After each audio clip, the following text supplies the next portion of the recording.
Mesdames et messieurs, bonjour et bienvenue dans le bulletin d'information de la Sodexam, comptant pour le mois de février 2025. À présent, les titres.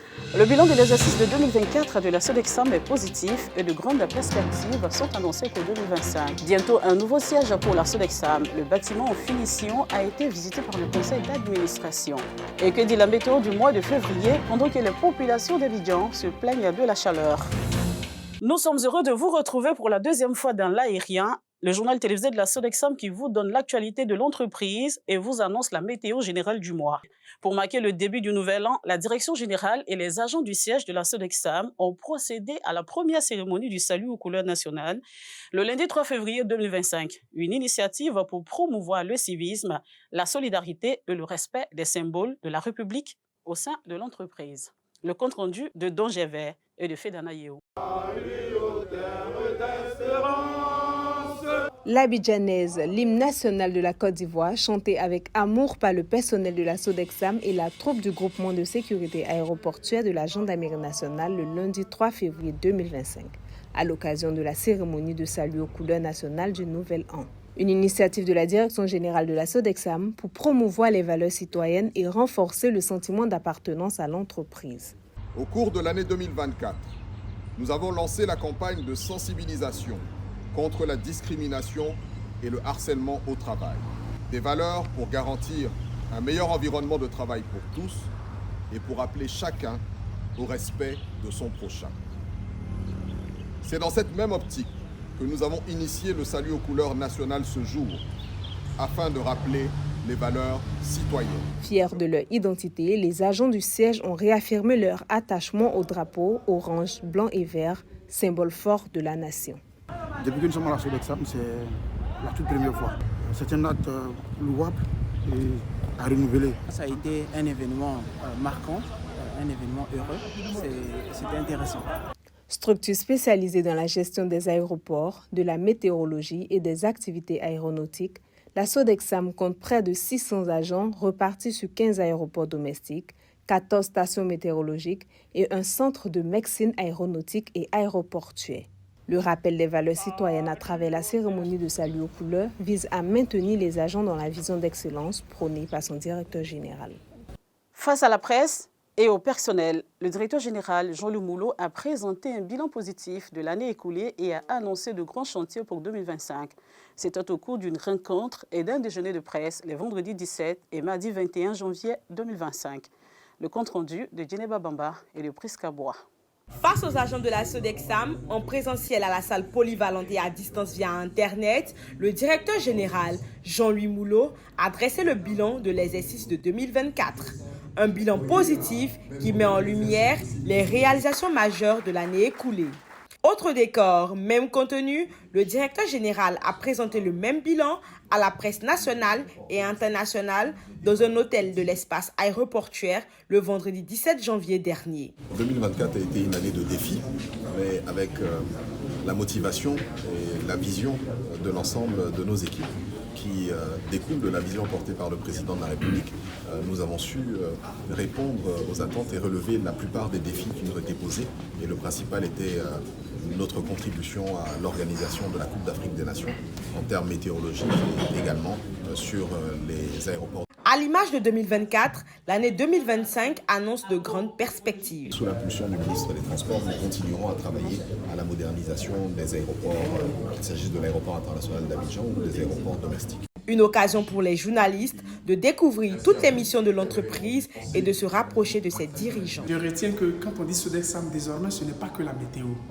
La Sodexam, en dehors de la météo, a bien d'autres champs d'action que chacun devrait connaître. À travers ces échanges, la Sodexam, acteur clé dans la gestion de la météorologie, de la navigation aérienne et de la médecine aéronautique et aéroportuaire, a réaffirmé son engagement pour l'excellence et son ambition de contribuer activement au développement de la Côte d'Ivoire. Au nombre des grands chantiers de 2025, le nouveau siège de la Sodexam, dont les travaux de construction sont en cours et devront être achevés à la fin du premier trimestre de 2025.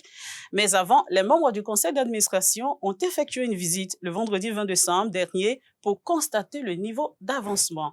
Le compte-rendu de notre journaliste reporter d'images, Fedana Yeo. Annoncé pour être habité par ses occupants à la fin du premier trimestre de l'année 2025, le futur siège de la Sodexam prend forme sous les yeux admiratifs des membres du conseil d'administration et du comité de direction venus le visiter pour faire le point de l'état d'avancement des travaux. La vision que la Sodexam se donne avec son PCA et son directeur général, je crois qu'il faut aller encore plus davantage en développant les infrastructures, d'abord mettre le personnel à l'aise pour qu'ils puissent travailler dans de bonnes conditions. Les équipes sur le chantier travaillent d'arrache-pied pour garantir la livraison à la date fixée et dans les meilleures conditions. Il nous reste la finalisation des travaux de VRD, donc de la route, et nous sommes actuellement en phase de finition à l'intérieur du bâtiment. Puis il manquera par la suite les travaux d'habillage de la façade.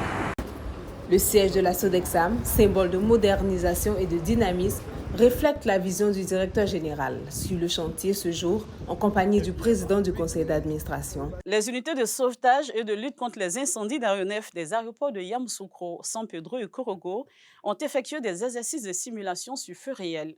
Ces opérations réalisées chaque 6 mois permettent de tester et d'évaluer la réactivité des équipes face à différents scénarios d'urgence, notamment des crashs d'aéronefs, afin de s'assurer que les équipements sont conformes aux normes de l'Organisation de l'aviation civile internationale.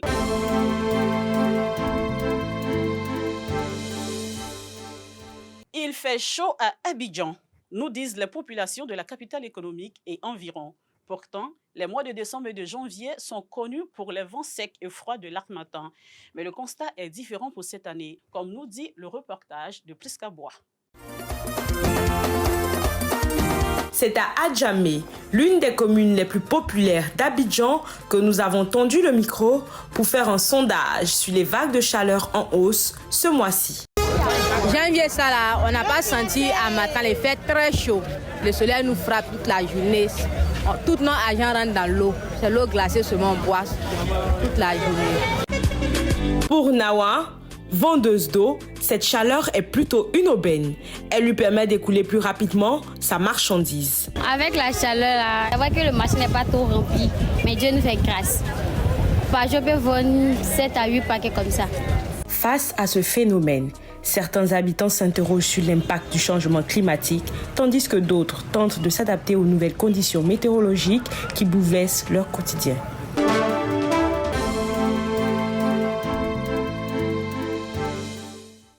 Et justement, que dit la météo à ce sujet? Mariam Touré et les services de la direction de la météorologie nous en donnent la réponse. La chaleur ressentie au mois de janvier à Abidjan va s'étendre sur tout le territoire national, nous disent les prévisions météorologiques du mois de février. Le mois de février restera un mois chaud sur l'ensemble de la Côte d'Ivoire.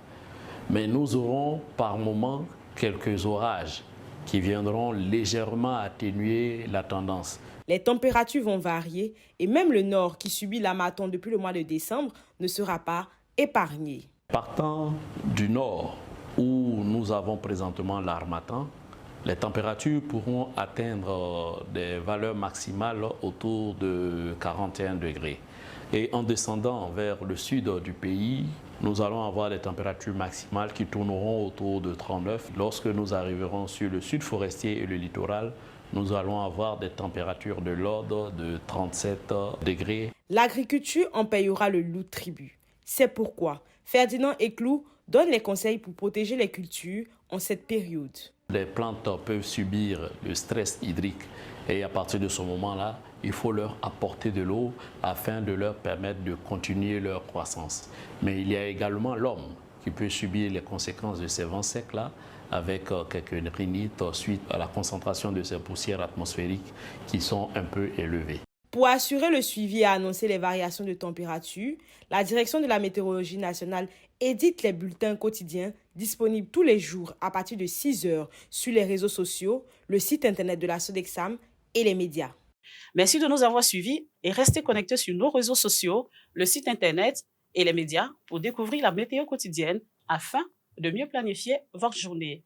Rendez-vous est pris au début du mois de mars pour le 3e numéro de l'Aérien.